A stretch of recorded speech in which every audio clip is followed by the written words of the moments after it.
On today's solo Sunday news, we got more details on The Rock's WWE SmackDown appearance. There's an injury update on two long absent AEW stars. Speedball Mike Bailey is finally #AllElite, and there's a spoiler on a huge crossover match set for NXT Roadblock. Hello and welcome to WhatCulture Wrestling, the solo Sunday news with myself, Andrew Pellard. I hope you're well, I hope you're good, I hope your week is treating you as well as possible. For me, it's a nervous Sunday. As my beloved Wrexham, we got there's a tricky trip to Mansfield later today. Then the Wrexham women's team, they've got an even trickier trip to Swansea in the final league game of the season. But anyway, to wrestling, because you're not here to listen to me ramble about football. And if you are, that's great. But wrestling for now.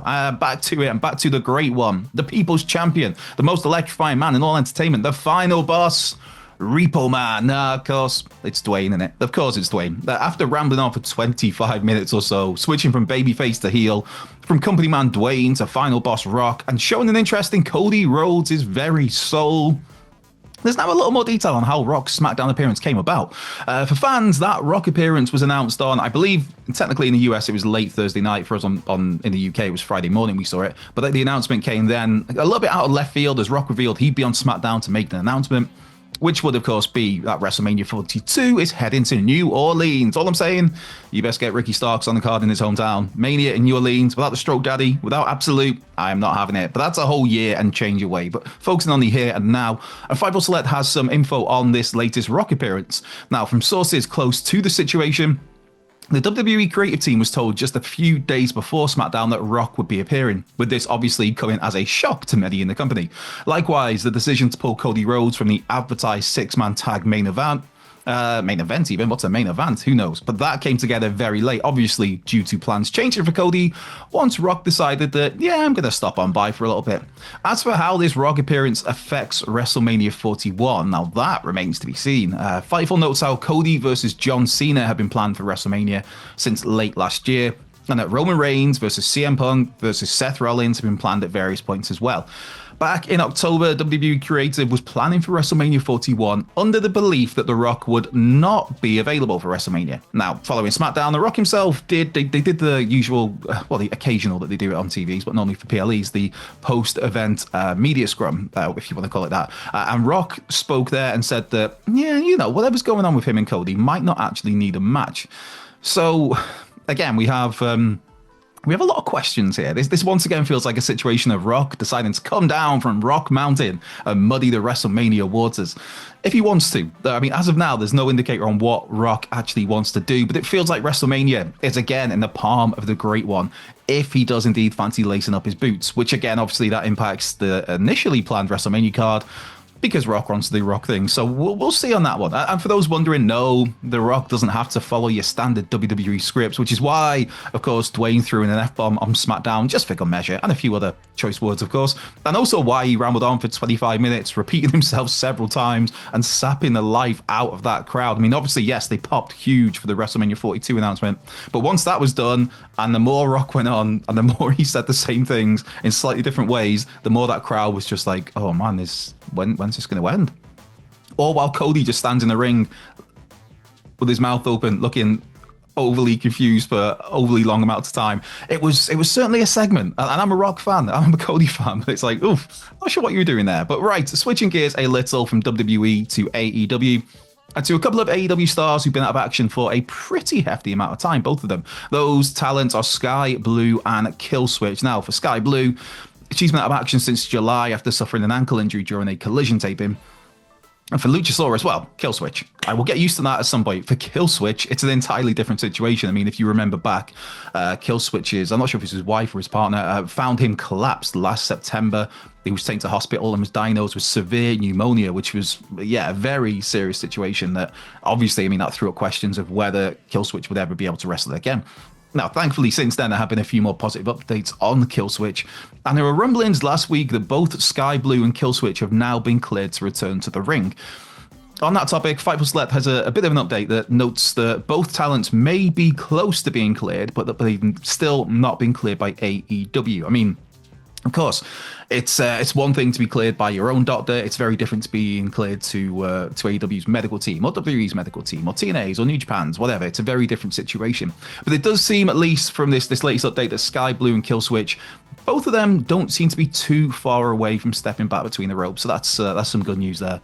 You never want to see anybody out on the sidelines for too long, especially, you know, when it's something so severe with Kill Switch, and also this the ankle injury there with Sky Blue seems to have been a pretty significant one. Now with Sky Blue as well, this report adds that she's been pushing for a quick recovery and to return ASAP. She was also in attendance for AEW Grand Slam Australia last weekend, where she was there to, amongst other things, support her boyfriend, Kyle Fletcher. So moving on a little bit from this one, and sticking with AEW though, and some other AEW news. And this is something that AEW fans have been waiting for, it feels like, for a good old while. Yes, Speedball Mike Bailey is finally All Elite. Now, Speedball, ridiculous, man. A ridiculous talent. Ridiculous is the word of the day when it comes to Speedball Mike Bailey, and I mean that in the best possible way. Now, Speedball had previously been tearing it up in TNA. Well, TNA was technically their home for the past few years, but they likewise were tearing it up in various indies across the globe at the same time. Either way, Speedball was doing some phenomenal work for TNA in recent years, but they finished up with the company in October. From, if I remember rightly, Speedball finished in October, but their deal didn't expire till the turn of the year. Now, Speedball Mike Bailey becoming a free agent at the start of the year was no particular secret. It was just a case of seeing where Speedball would next land. Both WWE and AEW were interested in Speedball because why wouldn't you be, quite frankly? And online reports in the last couple of weeks and months suggested that AEW seemed the most likely destination for Speedball, and that has indeed proven to be the case. For those who may have missed AEW Collision last night, we got a short vignette hyping the arrival of, yes, Speedball Mike Bailey. It was pretty much, you know, a 30-second highlight clips just showing what Speedball is all about. And if you've never seen Mike Bailey before, you are in for an absolute treat. Legit, to me, Speedball is one of the very best in-ring workers on the planet. There's just this fun mix of high-flying, high energy with submission and mat-based work and strikes. Speedball Mike Bailey just has such a unique style and aura to them. I mean, could Speedball have worked in WWE? Absolutely. Although, let's be honest, they'd have probably had to do a stint in NXT first. And if the option is there to go to AEW as a featured player, that's hard to say no to. Though, I mean, obviously the caveat there is we've seen several people come in as featured players. Only after a month or two, they completely disappear from the spotlight and you're thinking, what happened to that guy or girl? Yeah, but in terms of Speedball, I mean, it's one of them where their style in WWE would have been more unique. But just because some people in AEW might do a few similar things to Speedball Mike Bailey, the catch is that few of them do them as well as Speedball. So we'll see how this works out. But for AEW, they have signed themselves a hell of a talent, man. Just one of the best workers in the world, if you ask me. Right, wrapping things up today, and it's something spoilery, hence why I've left it until the end of this video. So just to warn you, we've got some spoilers from the latest round of TNA TV tapings that have ramifications, shall we say, for a huge match at NXT Roadblock next month. So this is your warning. There are spoilers ahead. Spoilers incoming. Spoilers, right? Enough of that. NXT Roadblock. Yeah, NXT Roadblock will indeed see NXT champion Oba Femi versus TNA X Division champion Moose, which should come as a surprise to nobody following Moose's appearance on NXT last week. What is a surprise here is that the match will seemingly be title versus title. So yes, that would mean either we get Moose walking out as the new NXT champion, or Oba Femi becomes the TNA X Division champion. I mean, when you think of the X Division title, you think of AJ Styles, you think of Pete Williams, Chris Sabin, Austin Aries, Christopher Daniels, Kaz, Frankie Kazarian, Low-Ki, The Rascals. You think of Ace Austin, which is a great time to mention. I got to interview Ace Austin a few days ago, so keep your eyes peeled for that chat in the coming days. I mean, I just mentioned them. Speedball Mike Bailey. Mike Bailey. Mike Bailey? Who's Mike Bailey? Mike Bailey. Speedball Mike Bailey is a 3-time X Division champion. The point being, the X Division title is historically associated with electric, fast-paced action, and typically cruiserweights. I mean, there have been exceptions over the years. There have been some beefier boys holding that gold. Samoa Joe, even Abyss at one point, and of course, currently Moose, who coincidentally beat Speedball for that belt back in September. But it's fun for me as a long-time TNA fan to now have the prospect of a couple of big, meaty men slapping meat with the X Division title on the line, and I am absolutely here for all of that. I should probably add as well, this comes from TNAasylum.net and Jacob Cohen on X, who have full spoilers for the latest round of TNA TV tapings. Now, not just did Oba Femi make an appearance, but he was taken out by the System. That would be Moose's faction. And Moose stood tall then with both belts over his head.